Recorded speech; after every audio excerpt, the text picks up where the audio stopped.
Kitajsko gospodarstvo je najhitrejše rastoče gospodarstvo na svetu. V preteklih 20 letih je realna rast bruto domačega proizvoda v povprečju znašala 9,9%. Čeprav je bilo v preteklosti gospodarstvo obrobnega pomena, je postalo eno največjih gonil globalne rasti. Kitajci imajo eno zelo veliko prednost. Prvo kot prvo niso obremenjeni z religioznimi ovirami, tako kot je večina sveta.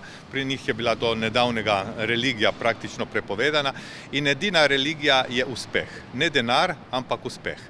In oni vedo, da ni samo velikih zgodb, da je zgodba sestavljena iz velikih, majhnih, počasnih, hitrih zgodb in zato se ne obremenijo s tem, ali je njihov kupec velik ali majhen, za njih je kupec. In zaradi tega jaz ne razumem v Sloveniji, zakaj ne razumemo, da je mariborski projekt letališča lahko zelo velika priložnost. V Sloveniji rečemo, ja, zakaj bo pa tja vozili, saj Slovenija je majhna. Ne, lejte, Kitajc bo naredil iz tega zgodbo čez celo Evropo. Milijoni Kitajcev prihajajo v Evropo vsako leto kot turisti in verjemite mi, da vsi ne grejo samo v Benetke ali pa v Pariz ali pa v London. Oni znajo to zgodbo narediti. Poslovne partnerji iščejo po vsem svetu, pomembno je samo, da imajo isto vizijo kot oni. Sinergija med evropsko tehnologijo in kitajskim tržnim potencialom ustvarja dodano vrednost in razvija evropske inovacije ter veča tržni potencial.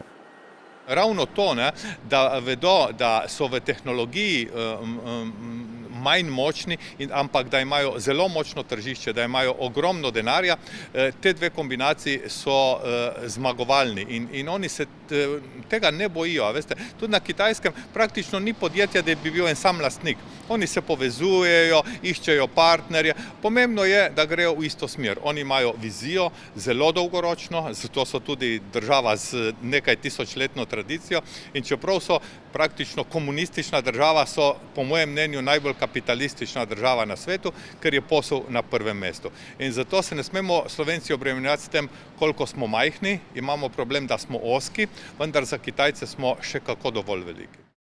Ameriški prispevek k svetovnemu gospodarstvu je leta 1970 znašal 21,2%. Istega leta je kitajski znašal samo 4,1%.